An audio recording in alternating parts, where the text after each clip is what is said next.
Bharatiya Janata party ये चाहती है कि कोई उनके ऊपर सवाल ना उठाए।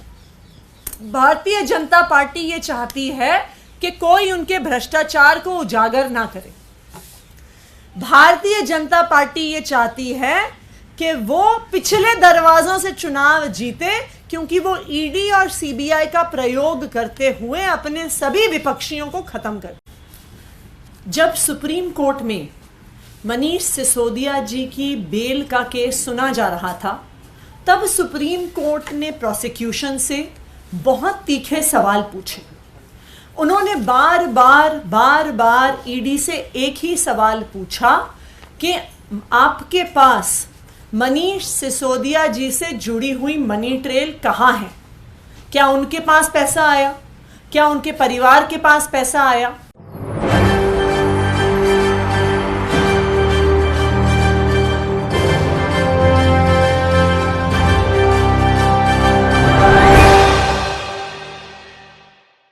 नमस्कार, मैं दौलत शर्मा और आप देखना शुरू कर चुके हैं SPN 9 न्यूज़। यहाँ लगातार आम आदमी पार्टी की मुश्किलें बढ़ती जा रही हैं और अब आम आदमी पार्टी के मुखिया अरविंद केजरीवाल को ईडी का समन आ चुका है और अब उनको 2 नवंबर को जाकर ईडी के सवालों का जवाब देना होगा। और इसके ऊपर लगातार पार्टी के नेताओं से प्रतिक्रिया देखने को मिल रही है। यहाँ पर सीधे सीधे देखा जाए तो बीजेपी पर वार किया जा रहा है। आपको बता दें, 5 राज्यों में विधानसभा चुनाव हैं और यहां पर आम आदमी पार्टी हुंकार भरती हुई नजर आ रही थी।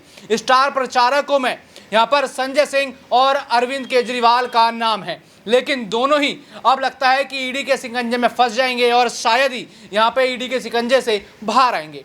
यहां पर ये सभी बात यहां पर कहती हुई नजर आई आतिशी मार्लेना, जो दिल्ली सरकार में मंत्री हैं। उन्होंने एक प्रेस कॉन्फ्रेंस करी और मीडिया से यहां पर रूबरू होती हुई नजर आई, जिसमें उन्होंने बीजेपी पर बड़े आरोप लगाए और उन्होंने कहा कि अगर यहां पर अरविंद केजरीवाल की गिरफ्तारी 2 नवंबर को हो जाती है तो आप समझ जाना कि यहां पर बीजेपी डरती है अरविंद केजरीवाल और आम आदमी पार्टी से। तो सबसे पहले आपको सुनाते हैं कि इस पूरे मामले पर आतिशी ने क्या कहा। जब सुप्रीम कोर्ट में मनीष सिसोदिया जी की बेल का केस सुना जा रहा था, तब सुप्रीम कोर्ट ने प्रोसिक्यूशन से बहुत तीखे सवाल पूछे। उन्होंने बार ईडी से एक ही सवाल पूछा कि आपके पास मनीष सिसोदिया जी से जुड़ी हुई मनी ट्रेल कहाँ है? क्या उनके पास पैसा आया? क्या उनके परिवार के पास पैसा आया? क्या उनकी किसी परिवार के या उनसे किसी जुड़ी हुई कंपनी के पास पैसा आया? सुप्रीम कोर्ट ने बार बार पूछा कि अगर मनीष सिसोदिया के पास पैसा पहुंचता हुआ ईडी दिखा नहीं सकती है तो फिर मनी लॉन्ड्रिंग का सवाल कैसे पैदा होता है और पीएमएलए लगने का सवाल कैसे पैदा होता है? सुप्रीम कोर्ट ने यह भी सवाल पूछा कि जो सारी ईडी की प्रोसिक्यूशन का केस है वो सिर्फ और सिर्फ एक अप्रूवर दिनेश अरोड़ा की स्टेटमेंट्स के आधार पर है। इनफैक्ट जब हियरिंग चल रही थी तो सुप्रीम कोर्ट में यही कहा गया कि अप्रूवर तो अपनी जान बचाने के लिए कुछ भी कह सकता है, उसकी स्टेटमेंट पर कितना विश्वास किया जा सकता है। जो तीसरी चीज सुप्रीम कोर्ट ने उठाई, उन्होंने स्पष्ट तौर से बार बार ऑब्जर्व किया कि पॉलिसी मेकिंग कोर्ट के परव्यू में नहीं आती है। पॉलिसी मेकिंग में अगर लॉबिंग हुई भी तो लॉबिंग इलीगल नहीं है जब तक क्विड प्रो क्वो इस्टेब्लिश नहीं होता कि पैसे एक व्यक्ति से दूसरे व्यक्ति के हाथ में गए और जिस व्यक्ति के हाथ में गए उसने उस ब्लैक के पैसे को वाइट करने की कोशिश की, यानी मनी की लॉन्ड्रिंग की कोशिश की, तब तक पीएमएलए लागू नहीं होगा, तब तक कोई गुनाह नहीं होगा। इन तीखी ऑब्जर्वेशंस के बावजूद आज कोर्ट ने एक विपरीत ऑर्डर दिया है। जो सारे मुद्दे कोर्ट ने बार बार खुद उठाए, आज ऑर्डर में सुप्रीम कोर्ट ने बेल मनीष सिसोदिया जी को नहीं दी है। इसलिए अब हम जो ऑर्डर सुप्रीम कोर्ट ने दिया है वो शायद अभी थोड़ी ही देर पहले अपलोड हुआ है सुप्रीम कोर्ट की वेबसाइट पे। उस ऑर्डर को हम स्टडी करेंगे।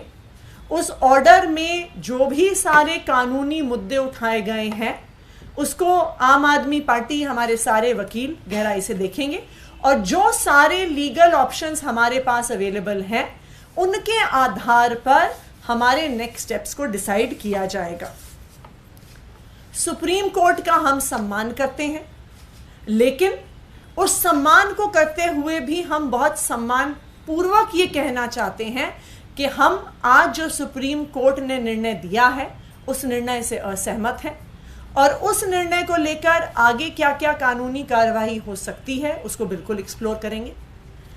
आम आदमी पार्टी एक ईमानदार पार्टी है। अरविंद केजरीवाल और मनीष सिसोदिया के नेतृत्व में जो दिल्ली सरकार चली है और आज भी चल रही है, आज तक 1 रुपए के भ्रष्टाचार में भी कोई भी आम आदमी पार्टी का नेता शामिल नहीं हुआ है। आम आदमी पार्टी ईमानदार थी, ईमानदार है और ईमानदार रहेगी।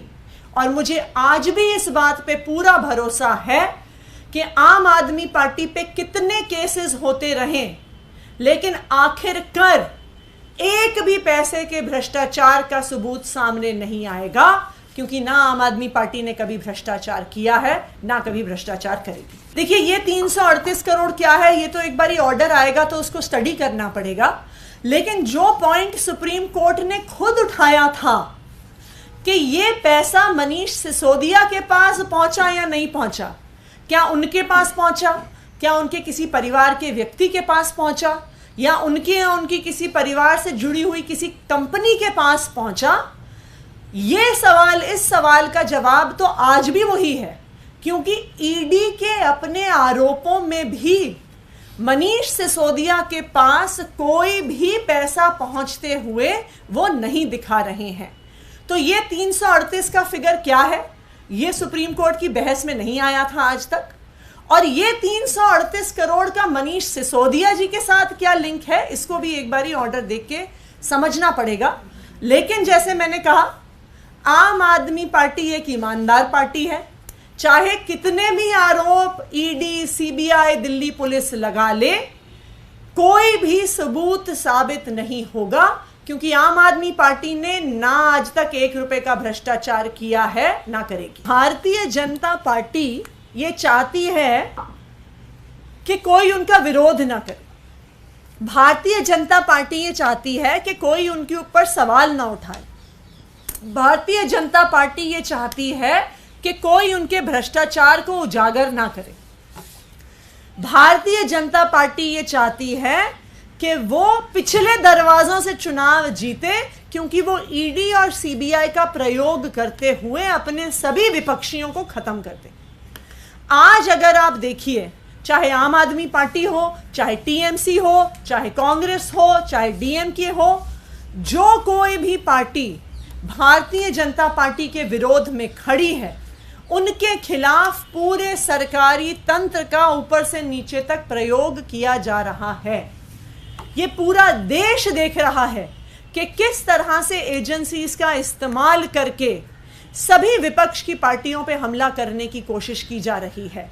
और अगर भारतीय जनता पार्टी के नेता ये आरोप लगा रहे हैं, ये ऐसी ही बात मीनाक्षी लेखी जी ने संसद में कही थी, जब संसद में दिल्ली सर्विसेज बिल पर बहस चल रही थी और विपक्ष के किसी नेता ने सवाल उठाया था, तो उन्होंने तो सदन में ही बोल दिया था कि अब आपकी ईडी में अरेस्ट होने की बारी है, अब आपकी जेल जाने की बारी है। ये भारतीय जनता पार्टी के सत्ता का अहंकार है, लेकिन इस सत्ता के अहंकार का जवाब देश की जनता देगी। तो सुना आपने, यहां पर सीधे सीधे बीजेपी को खुली चुनौती दी है चुनावों को लेकर, और कहा है कि यहां पर बीजेपी डरती है कि कहीं आम आदमी पार्टी यहां पर बीजेपी का करियर ना खा जाए, प्रधानमंत्री नरेंद्र मोदी का करियर ना खा जाए, क्योंकि आम आदमी पार्टी ही है जो बीजेपी की मुसीबत बनती हुई नजर आ रही है। और यहां लगातार ईडी का शिकंजा आम आदमी पार्टी पर कसता हुआ नजर आ रहा है। तो देखना होगा कि 2 नवंबर को अरविंद केजरीवाल किन सवालों का जवाब यहां पर देते हुए नजर आएंगे, क्या उनकी यहां पर गिरफ्तारी होगी। और भी ऐसी खबरें जानने के लिए देखते रहिए SPN9 न्यूज़। धन्यवाद।